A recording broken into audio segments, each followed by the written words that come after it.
stream. All right, looks like we are live and well. All right, cool. What's going on, everybody? Welcome back to the channel. Yeah, I know I have not been uploading as frequently as I should. This week and last week has been one of the most busiest weeks I've ever had in a long time. Can't really, put it out there what I've been doing because, you got to, private life, however. So I was wanting to actually get things started. Yeah, I know this is a late upload, or like a late time to do reaction, but my plan is to actually react all of these various different videos and make it into certain videos throughout the entire week. And the reason being is because I want to have some extra time to, just live a little, and top of that, just want to get my other things I need to get going, whatever. So without further ado, let's go get my headphones on real quick. So the list of what we're going to react to today, we're going to be reacting to the part 2 of the MSSP podcast, because I have not watched part 2. I've seen part 3 and then 1. Yeah, I did go backwards or whatever. Then the next video I want to watch, it was the one with Josh Johnson talking about, going through every session. The second one's going to be a come time video, and another one's going to be a meat cannon. So if you guys want me to do a different videos or like reactions, please just let me know in the comment section down below. So without further ado, it's been a minute since I've actually had done all this stuff. So let's get right into it. Here we go. Oh, hold on. I need to actually do recording. There we go. There we go. That's it. Almost messed it up right there. So let's get right into it. Yeah, we used to play a game after it. We used to play a game. We'd turn the lights off in the locker room and throw sneakers at each other as hard as we could. But we'd all make a deal to just throw them at one kid that we didn't like. Yeah. So we turn the lights off and everyone would just belt this fucking kid. Yeah, fun times. That's what sports are all about. The whole point of sports is just like psychologically torture somebody. Yeah, just find a kid. Just find one person. Find one kid whose parents are like making him play. Yeah. And just getting his ass. Yeah, we had a homeschooler on our baseball team. Oh, disgusting. In 8th grade. Well, now it's going to be the norm. Everyone's going to be weird as fuck. Yeah, true. This dude was a homeschooler. I don't know what the fuck his parents were thinking. They entered him into the school system at like 7th, 8th grade.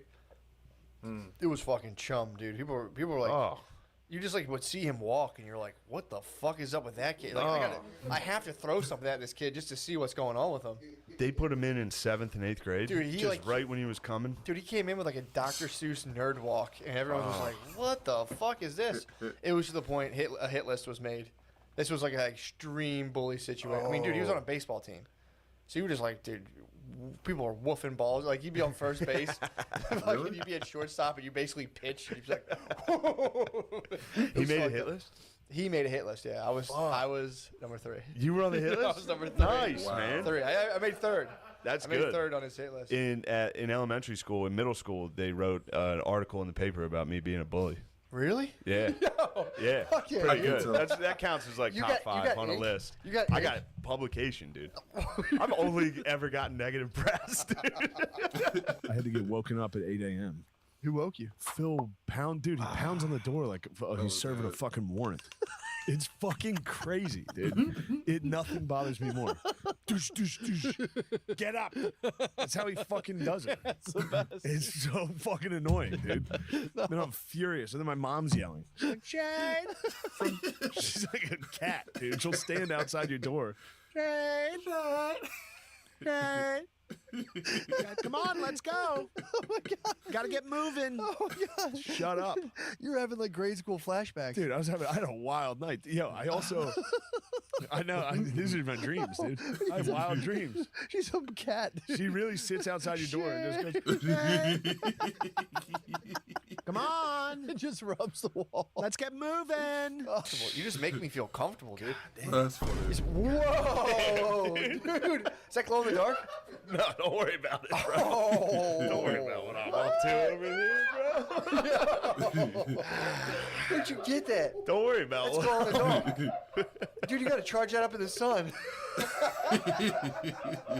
That thing's sick. I got hammered, and I was watching 3 6 Mafia videos. And I forgot Look, I ain't gonna lie, that shirt does look hard though. I mean, you know, if I go find that shirt, I really want to buy that though for real. I ordered this, and then I got a package, and I opened it, and I was like, oh my god. You have to start doing a drunk QVC show, dude, where you just get hammered and browse the internet and buy. I literally checked my Amazon search after it, and it was Juicy J T-shirt. This is it. You may recognize this from the Stay Fly music video. Hell yeah, dude. Yes. That's also sick to write a song about staying fly. Like, all right, we got to show how fly we are, and it's like, all right, I'm gonna get my skull shirt. This was a hard fight because Phil came in, had a couple of drinks, was like, we're watching golf right now. What were you watching? You were watching that? I was watching, I believe, Blues versus I forget who it was. Actually, you know, I think it might have been Toronto versus Columbus. Great stuff. Yeah. Overtime hockey. Winner goes home. So Phil comes in, he's like, put it on, and then he was screaming, like trying to fight me in front of my family. Everybody in there was like, Phil, relax. And he was like, what the fuck? Like, spazzing. He needed to see what was going on. But he doesn't know. So they lost the remote that controls the TV. They have the cable remote. That's what they use. But they lost the remote. So I downloaded an app on my phone that's the remote. So I just kept changing it from anywhere. I can go in my room and change it. He had no idea. I can hit like channel down, and you just hear this, God fucking damn it. And then I just, I went to YouTube and typed in 10 hours of Trump saying bing, bing, bong. Bing, bing, bong. And put that on. And that literally resulted in him chasing me through the house. Stupid. Because I couldn't get it back off. I couldn't get it off. I was like, I don't know how to change it. He was like, change it right now, motherfucker. And it was just Trump on full volume going bing, bing, bong, bing, bing, bong. And then my niece and nephew started going bing, bing, bong, like everyone was screaming at him. Were you running? Yes. Funny. Yeah. I broke the rules. I was running. Yeah, I knew you were running. My name. I was I'm going to talk to that woman. Sliding. I was sliding. You're I also not sliding, Yes, dude. I did. Yes, I did. This isn't Call of Duty. There was a ramp. There's like down ramps and shit. First of all, my name was butt stuff because you have to make your own name. So this lady. This is just you're describing exactly just a classic laser tag trip. It doesn't change. Your funny name, you get a little high. You go in, you go, this is gonna suck. It's the best. Dude, the lady had to read the name. She'd be like, Thick Daddy, butt stuff. Who was Thick Butt Daddy? stuff. Was there a I think Thick James tried to be 69, and she's like, you can't be that. So he's like, I'll be Thick Daddy. And I was like, I'll take BUTTSTUFF, and just walked away real quick. Like, butt stuff. That's crazy. Yeah. What was Lemaire Spider. Spider? Lemaire walks in late. There's this whole group. It's probably like 18 people.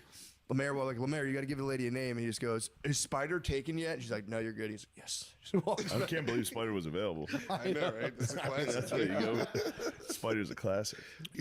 Who was farting in there? That could have been anyone, but Spider has my vote. Spider is the culprit. It was me. Brittany was complaining about it. She was like an otherworldly stench. She was like, I don't know who was farting in there. But there Spider, dude. I had to fumigate that fucking room, dude. I had to get the cobwebs out. Yeah. Spider, fucking disgusting. She ran right into a spider web, dude.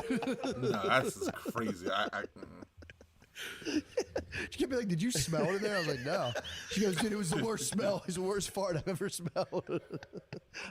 And I said, I had literally told her, I was like, I have a suspect, but I don't want to be unfair. I have blazer tags most wanted, dude. I think it was Nate too. We had the same food. We had the same food. I can see the other T.O. getting involved. You guys are doing bioweapons, dude. I got pulled over by cops leaving our Billy's. I had seen them and they before. thought I was undercover. Oh, yeah. The cops did? The cops thought I was an undercover cop, so they were like, pull over, we got to chat. I look like a cop that much. They pulled me over, and I was like, what the fuck did I do wrong? You were They probably came dressed up- like a kid who went to high school to buy drugs. Yeah, for real. They pulled me over, and the guy goes, 369? And I was like, damn thing's fine. I thought he was, I swear to God, I thought he said a yin yang twin lyric. He goes, 369? damn thing's fine. They were like, no, we thought you were an undercover. You're like, these cops are doing riddles. Why? What happened? We got pulled over. Pulled over. He was driving again. I was chilling. Stop letting him drive your car. I listen to sci-fi Hold on a second, audio. why? I listen to sci-fi audio. Hold on. You can listen and drive. Why are you driving? Why is he driving? It's so chill. He's driving Miss Daisy. He's dude, it's so chill not driving. I put on sci-fi audiobooks. And I prefer driving. Chill, dude. Really. I like driving. See, I used to be the same. I got passenger anxiety where it's kind of like, we'll slow down, but Lemaire's like steady He's a on the good wheel. driver. Yeah, Lemaire's steady on the wheel. Except for today. Today you weren't even going that fast. You're going 85 miles an hour. That was That's my fast as hell. 85. Not bad. 85 is pretty. That's in a fast. 2019 CRV. That's going fast. That's dude. still You think fast. so on the turnpike? 85 is pretty fast. That's still fast. It's up there. 90s. I'm like, all right. 90. I'm on. This is a bit much. yeah. Somehow he caught some speed, dude. His foot got heavy on the pedal. Dude, I look at the map and go, oh, Lemaire, it says a speed trap, and we just pass the cop. Oh fuck. Dude, so the guy starts coming behind us. Lemaire's like, he's not going to pull us over. Like, Lemaire, this guy's definitely pulling us over. He's reading my plates right now. He's going to pull us over. Dude, black state trooper comes. Jackpot. Major pain. It could go either way. Major It pain. could go either way. He was cool. But he was, you could tell this guy, I mean, if this guy wasn't a troop, I would give him an Oscar. He must have been like a Marine or something. Oh really? Comes up. This guy was. They all do pretend to be Marines. True. And that's They what all I wish they were Marines. dude. But I was like, you know, this guy comes up. I'd been waiting to interact with police in this way. I've Yeah. been excited because I wanted to do cop talk. Yeah. So because I had that thing, it was from when Brittany was a cop. I had like officers, it was yeah. officer's boyfriend, but I was That would look like true. you were his husband. True. Officer's husband. If you're like, No. this is But my it has her daddy. picture. He's driving. It has her picture. You'd have been furious. Lemaire's fucking black cop daddy scared him straight. He's your black cop daddy. No. No, Lemaire's screw black him. cop daddy pulled us over. Well, Lemaire's, that's your grandpa. Because that's your black cop daddy. He's not a cop. Lemaire's your daddy, dude. You have the. All right, But there's whatever. a picture. No. Brittany's picture's in it. All right. So There's a picture. So dude, the cop pulls us over. I was like, fine. I've been waiting to be pulled over to see if Yeah. this works. I go, sir, you know, I was like, you know, my bad. I'll get all my paperwork together. I go, but I would see, you know, if you can give us a professional courtesy. I was like, my wife's down. She was down in Philadelphia for a while. Hit her with the picture. This dude could not be less interested. He goes, do you have your license and registration? Completely gone. I said, damn. not a big deal. But dude, old criminal Lamizi, dude. When he goes to get his license, he grabs his jacket, and dude, the fucking car stinks like weed now. When he moved his jacket, I go, great. Going on the What the hell? And the whole time, I'm just kind of laughing at this whole situation. Like, this is ridiculous. So before the cop comes, he moves his jacket. My car smells like weed. I go, great. So we're sitting there. The cop comes. He's, you know, I don't have any of my paperwork, of course. I call Brittany. I'm like, Brittany, can you please send me all my stuff? Yeah. Send me my stuff. Everything was fine, going smooth. I'm like, yo, here's the deal. And the guy was being pretty cool. Doing a podcast. Yeah, so like, Lee, what are you doing? I said, working, doing a podcast. He's like, Oh, the guy did, like anything we said just bounced right off him. And fucking, he gives us our stuff back and he goes, "You're smoking weed in here?" oh no. And I was like, we were not smoking Oh, weed in no. here. Well, dude, for some reason, something told me to grab my vaporizer. I have not been smoking weed at all. I grabbed my vaporizer sitting right there and I said, "Officer, no one's smoking weed. This is my vaporizer. Here's my medical marijuana card. You're probably smelling that." And he goes, Wow. "No." And he goes, "Look at me." I'm talking to the driver. He goes, "Look at me. You smoking weed today?" And the goes, "At 5 in the morning." No, you fucking idiot. Dumbass. I'm looking like, dude, At 5 Wow. in the morning? No. What a stupid Idiot. answer. What an idiot. that is black cop daddy, dude. Looks He's at him. scared you Dude, straight. I was panicked, dude. I couldn't drive after. I had to apply to drive. I need to take him to the turn, but I needed to go to a rest stop. He had to get a Yeah, Pepsi. yeah, Roy Rogers. He had to dude. get a Pepsi immediately. Pepsi and Roy Rogers. You got some Pulled curly out the fries, Pepsi. dude. His black cop daddy shook him, Oh. dude. So then, Why would you wait? He stuck his head in the window and said, "Have you been smoking weed?" Wow. And said 5 in the morning. I turned and I'm No. like, Lemaire. I'm like, "Is Lemaire look high?" Dude, his eyes were Yeah, Lemaire tearing. looks high. His eyes are always watering. His eyes started watering. He's crying right now. I was so mad. I turned to look at him. I was like, praying to God, like, "Lemaire, you better have your best Oh, poker." shit. I turned like, "You better have a poker face." He's like this with water coming out of his eyes. I'm like, "You motherfucker, dude. I Come see him. I on." see him. Dude, for real. Yeah, at 5 in the morning. Oh my god. That's the last dude. If I was next to somebody and I was like, you gotta have a poker face. Lemaire's the last person I would want to see.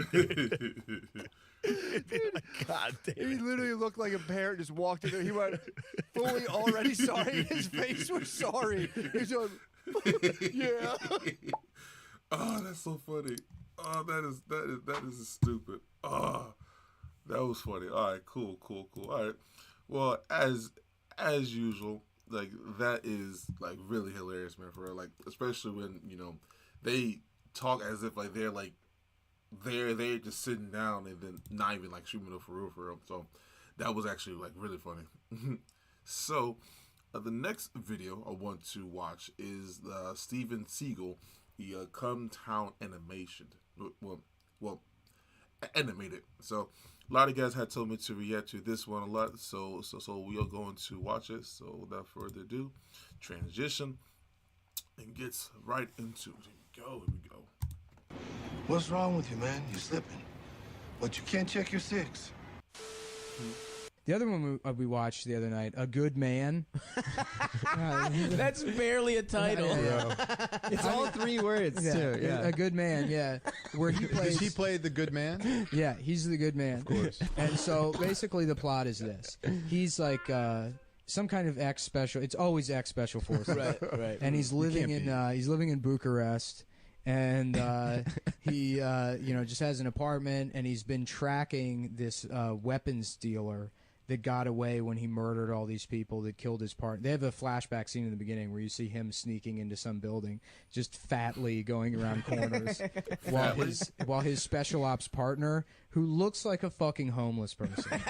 This guy's like, again, 57, 60 years old, emaciated, shitty, like fucking, like Civil War general, like Fu Manchu type yeah, shit. yeah, that kind of shit, like McClellan. That's what he looks like. And he, he's like, we got to get into you got 2 tangos on your left. This homeless guy in the woods on Overwatch, and Steven Seagal, and then like a thing blows up and some girl dies, and so he's upset. So he wants to go find this weapons dealer who's a Chinese guy, and he's in Bucharest, and he's like killing these Russian gangs. It's funny because like that kind of sounds like the one episode in Rick and Morty. It was when Rick had turned himself into like a pickle, and the guy that he was fighting. Well, no, because the guy that he was fighting, he had a daughter. Then like they had captured him, and then said like, we want you to kill this pickle, and for you to actually go do that, we can actually give you your freedom and your daughter. So it kind of sounds similar to like that. It's like a Rambo type-esque sort of character though, for real, but it does sound funny though. I ain't gonna hold you. And his calling card when he kills them is he leaves some incense on the ground and then just scribbles some bullshit in Chinese. And so his neighbor, who's this woman who's like having trouble getting into her apartment one day and has like a young girl with her, he's like, need a little help, and then he just breaks into her apartment for her or whatever. And then they're in there, and he's like, your kid's nice or whatever. And she's like, yes, I love my sister. And then you see, like, that's supposed to be, like, let you know, like, yeah, her pussy isn't ruined. That's her sister. That's not her daughter. And then Seagal's like, your sister, huh? And he's like, they make you wouldn't have fucked her before. Yeah. That's what the implication is. The arms dealer is doing a deal with the Russian mob, who he's not really interested in, but the Russian mob owns the neighbor and the sister because her dad owed them money. So when the dad died, she had to become a bartender in their strip club, not a stripper. Not a whore. Not a whore. Not a prostitute. They just make her be a bartender. Pure. But then she still has a really nice apartment, Yeah. And, the Russian mafia sounds pretty reasonable, right? Dude. Yeah. So the Russian mafia loses all their money or something, and they owe money to the arms dealer. So instead of giving him the money, they're like, "We will give you the girl instead." So she's their slave? Their slave, basically. But the arms dealer, like, I don't know why he would want a girl. He's like, no, it's $2 million. I don't want just some fucking middle-aged Romanian woman, And then he's like, deal. And then they bring the little girl instead of, like, the main one. And he's like, well, I guess I can sell her to a pedophile. So he lines up a sale with a pedophile. And then the pedophile shows up. What the fuck? Yeah. And then There's 3 human transactions in this movie. Yeah. And then Seagal shows up with this other guy. He does this thing now where he brings a younger martial artist in, and they do the majority of the ass kicking. Then Seagal does barely nothing. Seagal meets the younger guy, and he's like, "All right, I'll help you, but you got to do everything my way." And then the guy does everything for himself. Seagal does literally nothing. They save the guy, or they save the girl, and then at the end of the movie, the neighbor is just like, basically like, well, I can't thank you enough, and then he just fucks her. What? He just fucks the woman, even though there's been no romantic connection between the two. He's That's older so than her weird. by 40 years. But the fucking scene is him fully clothed while she's naked and he's just touching her body. Really? Yeah, he doesn't. He's still wearing his sunglasses. That can't be the. God damn, And that's so Steven awesome. Seagal's definition of a good man. That sounds stupid. Like it sounds like a really bad movie. I don't know. I'm not gonna act like and then pretend that was like. No, that's weird. That's weird. But all right, whatever. So the next one we'll be watching is a meat cannon. This be called The Many Faces of J.D. Vance. So without further ado, let's get right into it. And here we go. No, don't cry. No, it's okay. What's the issue? You got yourself a crying baby? Why are they giving that voice? Yeah, he's been having a bit of a fit all morning. Let me take a look. I'm really good with babies. May I? Well, I Thank don't. you. Oh, okay.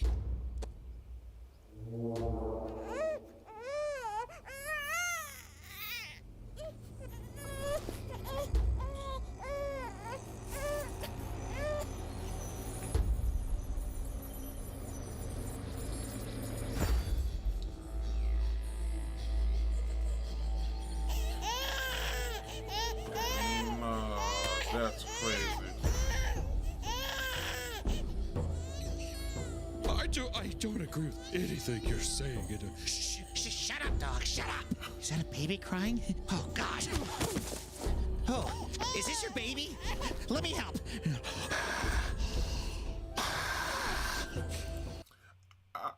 I think what they are trying to allude here is like, okay,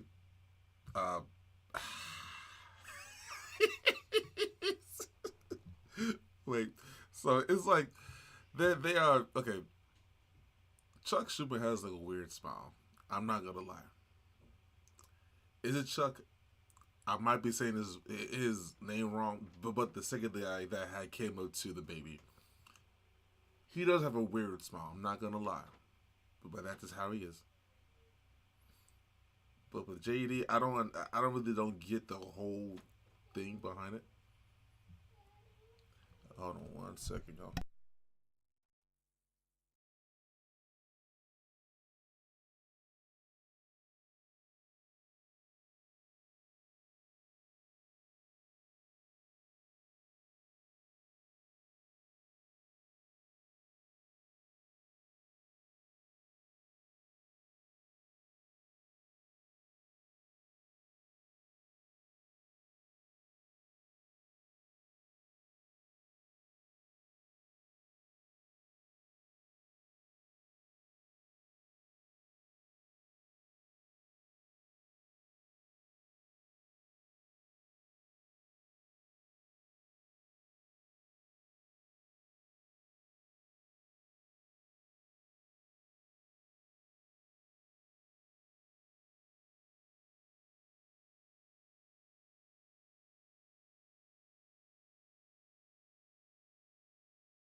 I do apologize, y'all. I had to go handle something real quick.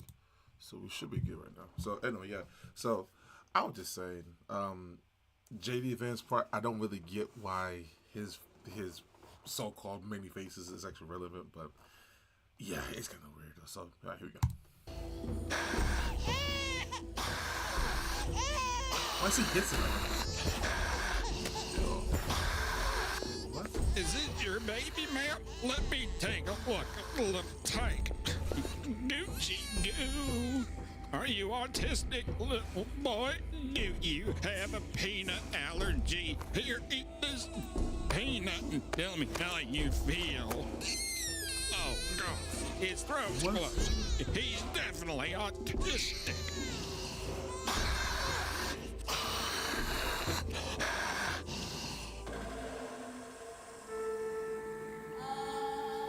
What is happening?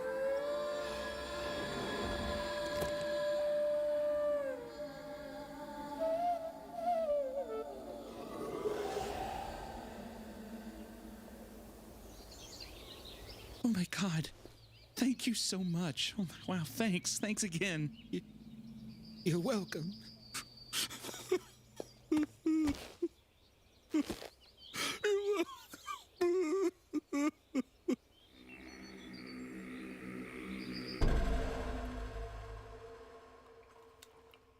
If y'all can tell me the significance of what I just seen,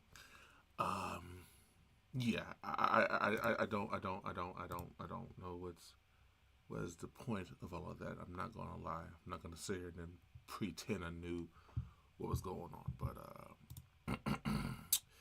But yeah. Anyways, so the next one's gonna be a Josh Johnson video. So this one will be called "The Only Way to Survive a Recession." So pretty sure he's gonna be talking about the Terps, whatever and such. So without further ado, let's get right into it, and here we go.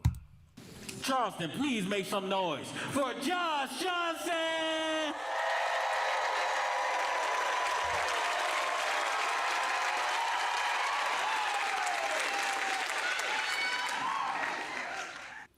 I was talking to one of my friends, and he said that he knew, the first time he knew his neighborhood was broke was when the bank closed. It's a pretty good indicator.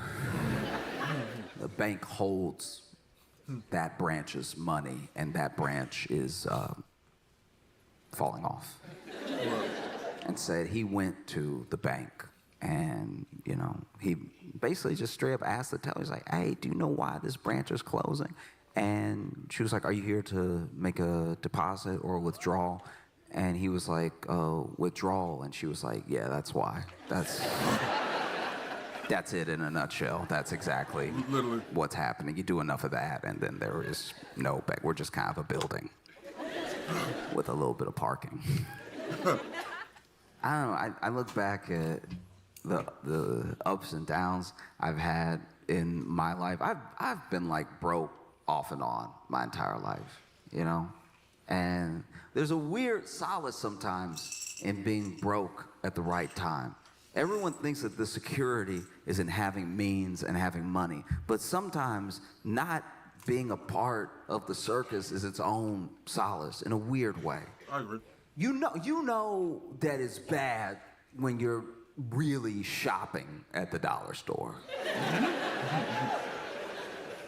There are things anybody could use at the dollar store. You need a fly swatter, you might as well run up in the dollar store. You know what I mean? You need a dustpan, might as well run up in the dollar store. But if you're really shopping at the dollar store, things are not great. No, they're not. I would go in the dollar store for stuff you shouldn't even be buying from the dollar store. They sell it, but no, even the cashier look at you like, "You sure?" No, I remember the other day, I ran out of milk because I wanted cereal, right? And I went to the dollar store at the Roverman, trying to buy some milk. And all of the milk that they sell is always spoiled. It be a couple of days old. I'm like, Jesus Christ, you gotta do better, man, for real. I'm talking about where you have to get your meat at the dollar store. I knew I was in a bad situation when I went to a dollar store and was looking at that meat in the fridge, and I was like, Because the meat at the dollar store, they don't go into specifics. No. You go to Kroger, Walmart, you go to Target, you go to any of these places, and you'll see the brand of the meat, and then you'll see, you know, all of the little no preservatives ever, completely organic, you know, all the stuff. When you go to the dollar store and you buy your meat, it just says the price and it says meat.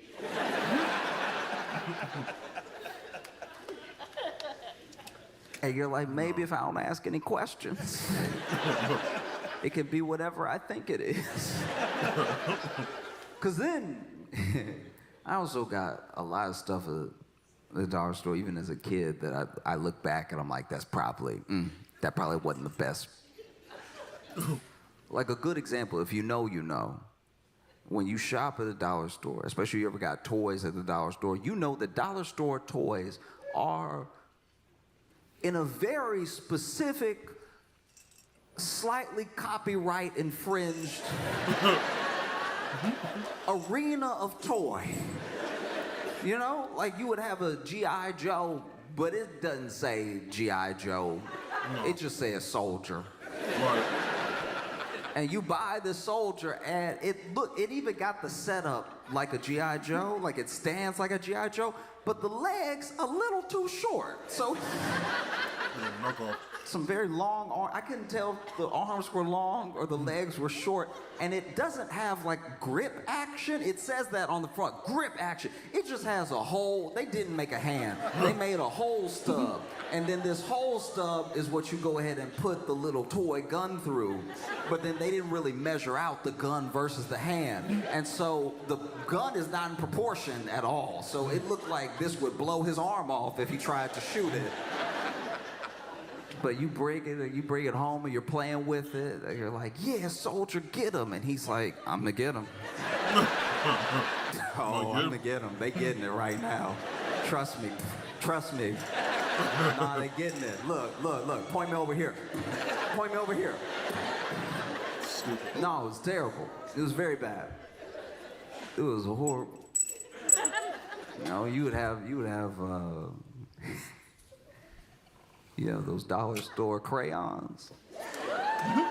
That's another one. It's a very specific type of drawing as a kid, because those dollar store crayons, they melt in your hand. So you got to be quick with it. You got some imagination. It needs to come out now. You got to put those crayons in the fridge. I remember being around some of these crayon kids being like, your crayon's stale as hell.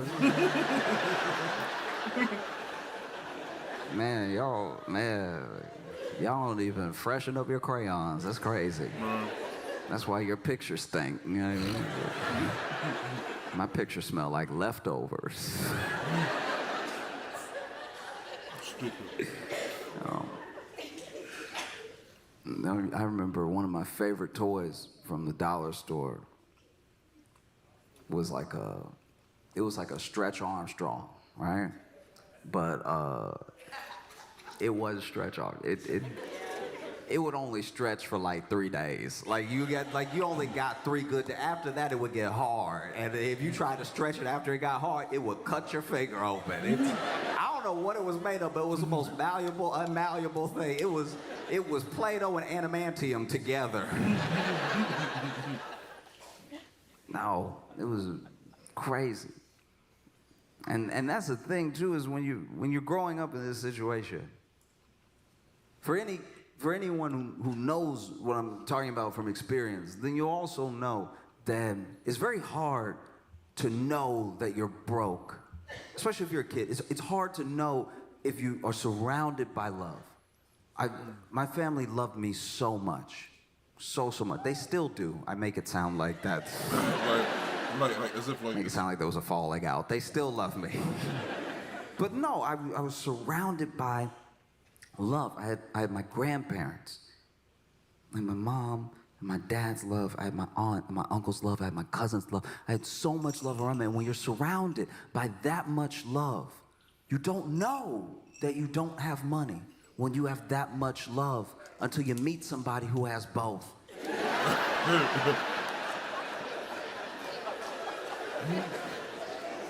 That is a curious experience. Like when you're like, oh, you got both parents and a pool? Okay, I think there can be upgrades to life. I see that now.